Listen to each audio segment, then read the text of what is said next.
Now, on 105.9 FM and streaming worldwide on the WMAL app, O'Connor and Company. It's 6:07 on this Friday morning. We're going to wrap up your week here and launch into the weekend with all the news and information and, well, hopefully a little bit of a entertaining boost to your system so that you can just be in a good mood and fly through your day's events. It's O'Connor and Company. It's 7:05. Doran Spielman with IDF. He's actually in the reserves as an officer, and he's got a book about that region. It's called When the Stones Speak. 7:35. Morgan Ortegas is the Deputy Special Presidential Envoy, works with Ambassador Steve Witkoff, talk about the president's Middle East adventures. At 8:05, Governor Bob Ehrlich of Maryland about Maryland losing their AAA rating. And then at 8:35, Frank Ray, country music artist, talk about National Police Week. It's Larry O'Connor with Patrice Onwuka. Good morning, Patrice. Good morning. Happy Friday. I'm doing my George Jefferson dance right into the weekend. As well you should. You're lovelier than George Jefferson, though, I must say. That's a low bar. Thank you. Yeah. All right, so I assure you over on, Morning Joe and CNN and other, Good Morning America, whatever, if they're talking about this story at all, they're probably either talking about it with a sneer, saying, oh, this isn't that big of a deal, or maybe they're just, acting curious and confused. And gosh, but this is a strange story and odd behavior from the former FBI director, James Comey. Now over here, it's not strange or odd at all. Because for quite some time, and I mean quite some time, I mean going back to 2015, 2016, with analysis from our pal Joe DeGeneva every Monday, we've been very suspicious of James Comey. He's always been a very odd duck. And when he started to behave incredibly erratically and what appeared to be deceitfully against President Trump, we sort of saw him for who he really was, not the pristine, honest, good cop, law enforcement official who's just about the facts and making sure that the rule of law is maintained. That's what the left held him up to be. We've seen him as a obsequious, little sniveling sycophant who plays the political game in Washington, D.C., and is no better than any of the Antifa protesters you see with black masks and billy clubs in their hands. Exactly. And yesterday, he proved it. He posted on his Instagram account a very odd picture on a beach. He often does pictures of him walking on the beach, and he just stumbles across something. We'll get to that in a minute. Our buddy Vince Colonnese found another example of this bizarre habit of his. But he's walking on the beach, searching his soul, and he stumbles across a formation in the sand of seashells, arranged with an 8647, which is also the symbol 8647. It's used on signs by these violent protesters who show up fueled with Trump derangement syndrome, screaming for the end of Donald Trump. 8647 is loosely translated in anybody's common sense vernacular as get rid of Trump or even kill Trump. That's the idea. 86ing something means you eliminate it. Yes. And he wants to 8647. He posted it and then posted a message that said, fascinating shell formation that I just stumbled across while walking at the beach. Wonder what that's all about. Obviously, there was quite a reaction to it. And eventually he took it down. And this was his laughable excuse. I posted earlier a picture of some shells. By the way, who talks like that? I posted earlier a picture of some shells. I think what he means is earlier I posted pictures of shells. Talk like a regular person. I posted earlier a picture of some shells I saw today on a beach walk, which I assumed were a political message. I didn't realize some folks associate those numbers with violence. It never occurred to me, but I oppose violence. Oh, well, all right, it just got deleted from my view as I was reading it. It never occurred to me, but I oppose violence of any kind, so I took the post down. I don't Are we supposed to that. believe that the director of the FBI isn't familiar with common phrases that relate to violence or murder? I mean, he literally was the director of the FBI. This is some of the kind of thing that they would deal with on a regular basis. Why do I know this and the director of the FBI doesn't?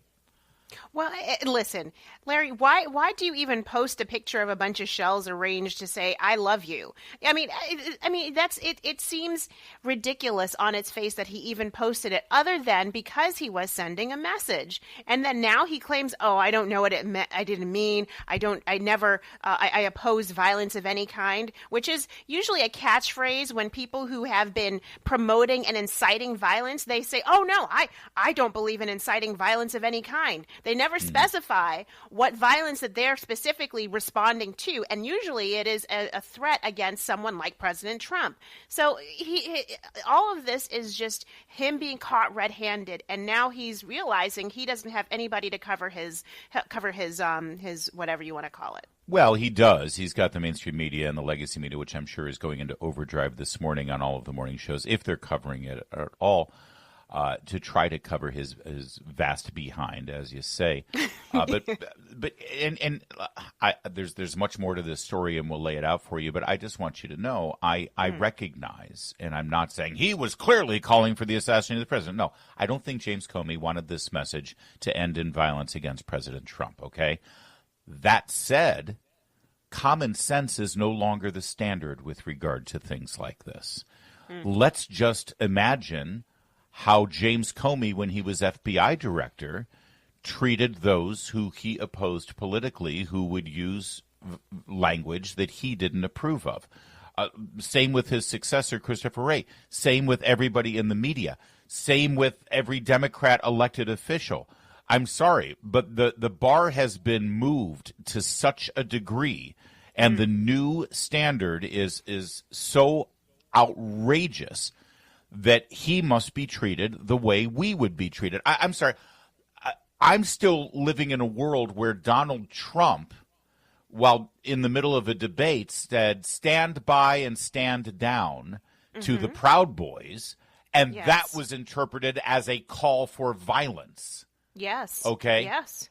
Right? Remember, I mean, how many days worth of analysis did we have over Donald Trump and the Proud Boys when he said stand back and stand by is what he said in the middle of the debate. And there's, he's telling the Proud Boys, his militia, to stand by, his Secret Service. So if Donald Trump is guilty of calling for, I'm told that Donald Trump led an insurrection on January 6th when he literally told people in the crowd to be peaceful. Yeah. That's right. The words he used were, "We're going to go to the Capitol and we're going to be peaceful and we're going to let our voices heard." And he was guilty of leading an insurrection when he legitimately, literally said, "Be peaceful." So if that's the new standard, then you bet your butt James Comey should be investigated for a violent threat against Donald Trump. And it appears that's exactly what's happening. FBI Director Kash Patel has issued a statement, and DNI Tulsi Gabbard appeared on Fox News and spoke directly about this threat, and you're going to hear from her in just a moment. It's 6:15. So James Comey is a man who is revered on the left, revered within anti-Trump circles. He is seen as the last good cop in America. He stands for truth, justice, and the American way. What was his book called? A Higher Calling or something like that, suggesting that he follows the Lord's direction on things having to do with justice. Higher loyalty. There it is, higher loyalty. So when he says something, it resonates with people. And he said through his social media platform that President Trump, 47, should be eliminated, 86, 47. He claimed that he stumbled upon these shells while strolling on the beach and contemplating life. Vince Colanese of Noon to 3 here on WMAL pointed out that it's weird how this keeps happening with James Comey. He has an earlier Instagram post during the election that showed a seashell, and it was painted "Vote Harris." And as Vince puts it, it's weird how Comey keeps finding seashells that express all his nutty views. Yeah, it's almost like it's a complete and total lie. FBI Director Kash Patel, the man who is now in the position that James Comey once held, said, "We are aware of the recent social media post by former FBI Director James Comey, director to President Trump. We're in communication with the Secret Service and Director Curran. Primary jurisdiction is with Social Security on these matters, and we, the FBI, will provide all necessary support. I hope the Secret Service does interview him. And by the way, if he continues to maintain that, I had no idea and I just happened upon these shells, I don't know. I hope they investigate that and find him, investigate him for lying to the FBI, because that's exactly what James Comey did. That's how James Comey used the law against people he didn't like. And what's good for I'm sorry, that's how law and order works in this country. James Comey abused his position at the FBI, and so you better believe he should be under the strictest scrutiny now when he behaves like this. So it's always interesting to see how different news agencies are reporting. I went over to the Washington Post to see how they're covering the story. And their headline, not surprisingly, Comey under investigation for 8647 social media post, Trump team says. And so you go through the article. What's interesting is how they juxtapose this 8647 incident with all of the threats that they say President Trump has made. And so they go down this line here. Well, Comey did this, but Trump has also been accused of violent rhetoric. And then they go through this list of things that he said. They talk about a Tucker Carlson interview on Liz Cheney where he says, let's see how she feels about it, when the guns are trained on her face. So it's so interesting. They're trying now to say, well, even if Comey did make a violent threat against the president of the United States, it's okay because President Trump has also done that. And obviously they take those other Trump quotes out of context, or right. It's so interesting. Of course, but it's fascinating that that's the tactic they're taking here, because it's an admission that Comey, because they decried, they went nuts on everything that Trump said, and they took it, dialed it up to 11 in their coverage and analysis of it. And now they're saying, well, see, Comey did what Trump did. Okay, well, you called Trump a violent fascist. So obviously you're saying Comey is also a violent fascist. That's the logic. I mean, that's let's the take only their standard logic. you can take. Yes. DNI Tulsi Gabbard last night on Fox News commented on this in real time, and here's what she had to say. Cut 10, please. Are you buying that the former FBI director didn't know what 86 Trump meant? Absolutely not, Jesse. That is a ridiculous and insane statement to make, certainly within this context, but especially coming from a guy who's the former director of the FBI, a guy who spent most of his career prosecuting mobsters and gangsters, people who know and execute other humans and use this exact lingo of 86. Comey himself admitted in his follow-on message that he knew that this was a political statement. Well, the only reason he knew that, Jesse, was because a little over a month ago, a bunch of anti-Trump, anti-Elon Musk protesters were proliferating the use of this 8647 slogan, which was a veiled call to action to murder the sitting president of the United States. So for Comey to think that we, the American people, are so stupid as to think that he, as a former FBI director, former prosecutor, and someone who clearly pays attention to what's going on, would believe his lie that he didn't know what this actually was calling for. The dangerousness of this, Jesse, cannot be underestimated. And she went on to say that he should be behind bars. He should be investigated, and he should be held for this threat against the president. We'll see what the Secret Service does. We'll see how the FBI plays it out. A lot of people are speculating, Patrice, that all of this is a stunt from James Comey to get interest in a book that he's got coming out on May 20th, believe it or not. He's now writing political thrillers. And so I want to read you the description of this political thriller. This guy is nuts. To think that he was the FBI director is just beyond the pale. But listen to the description of the book. Carmen Garcia is trying to U.S. Attorney Carmen Garcia is trying to take down Samuel Buchanan, a far-right media personality with a popular podcast vilifying those he thinks are destroying America, intellectuals, immigrants, and people of color.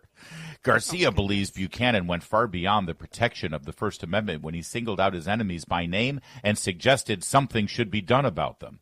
His fans have obliged, killing or grievously injuring some of his foes. In a series of tense and exhilarating courtroom scenes, Garcia works with Deputy U.S. Attorney Nora Carlton to bring Buchanan down. Then, just as they've convicted him, a new threat emerges. Some of his followers have planned an act of terror on an upcoming UN convention. Comey is ripped from the headlines plot which with its focus on Nora's hand-wringing about following legal and constitutional protocol, is easy to read as a bit of self-reflection never loses steam.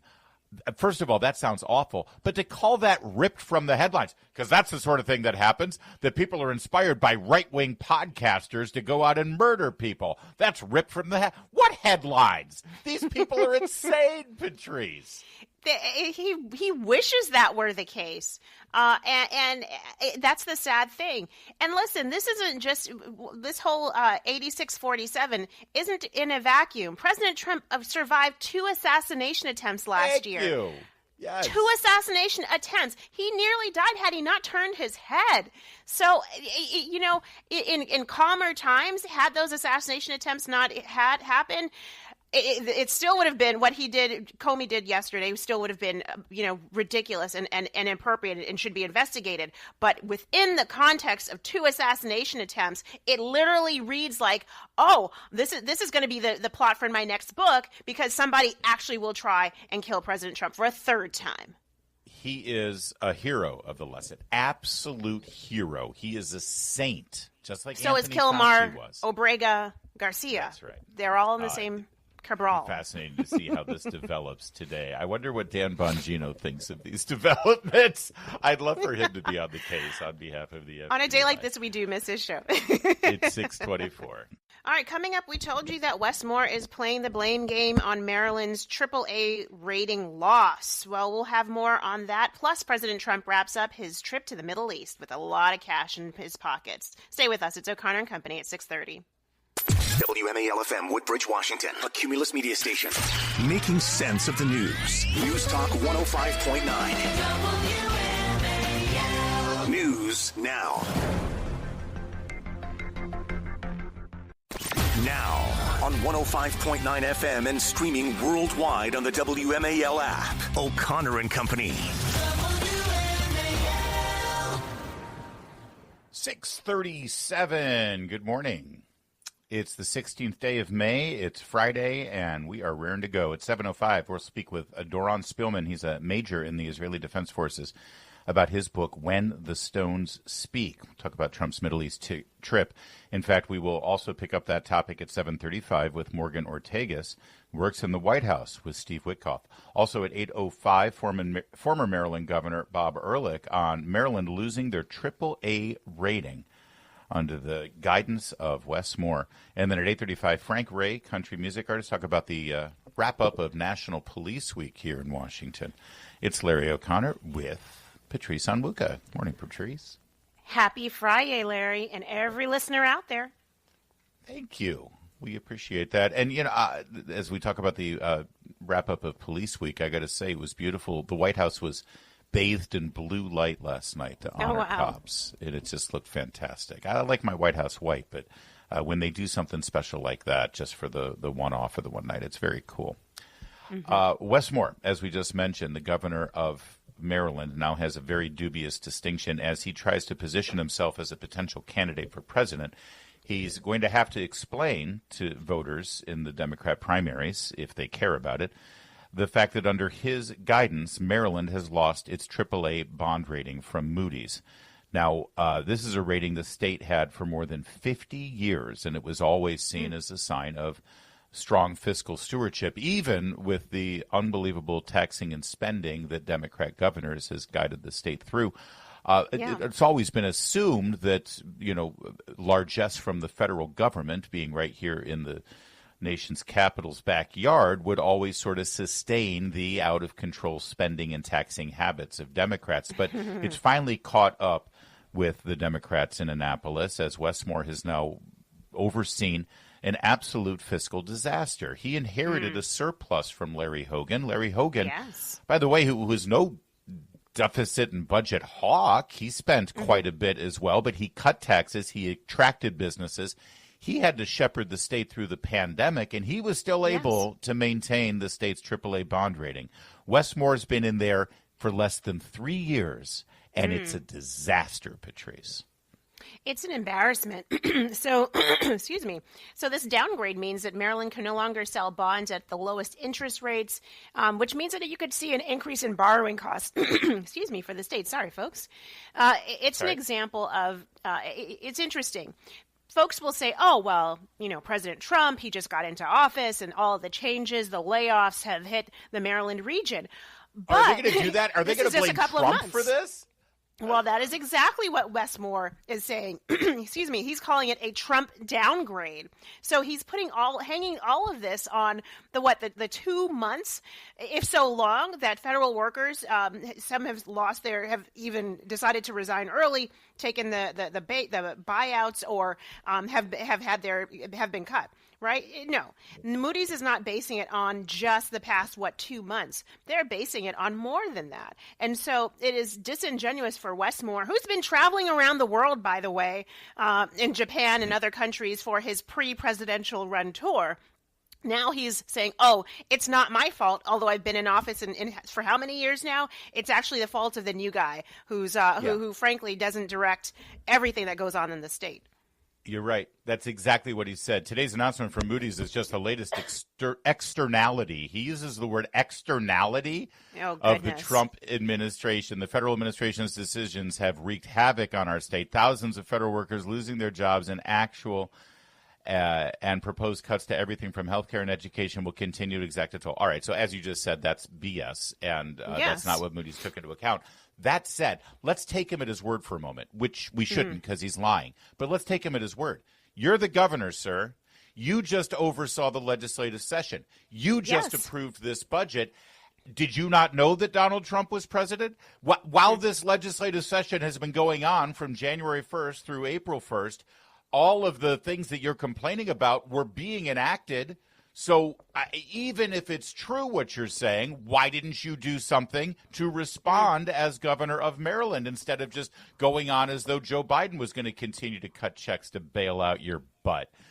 Unbelievable. Bob Ehrlich, a former governor who is going to be our guest at 8:05 about this, he took to social media. Boy, he has been for over a decade. Bob Ehrlich has not commented on Maryland politics at any level. And suddenly, Wes Moore has pushed him over the edge.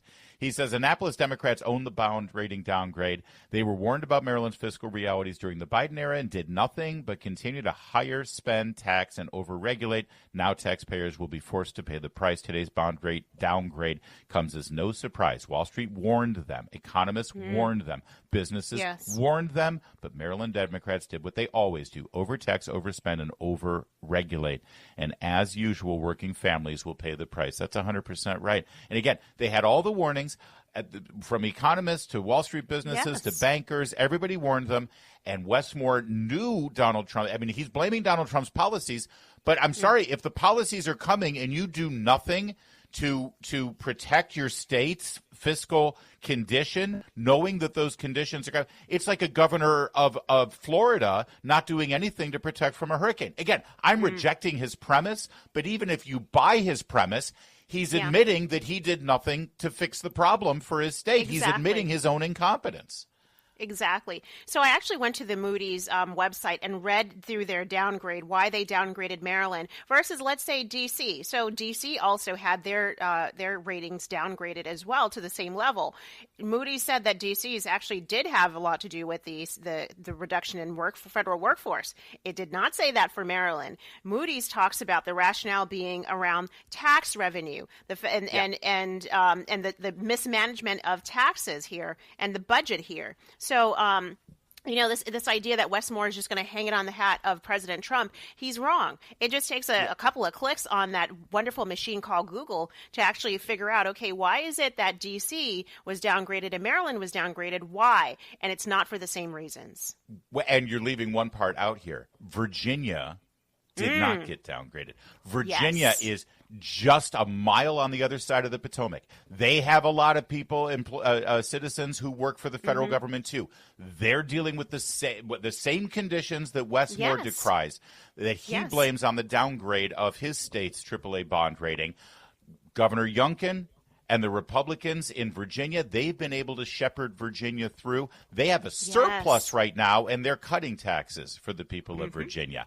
This has nothing to do with the president. This has to do with Westmore being a lousy governor. 644.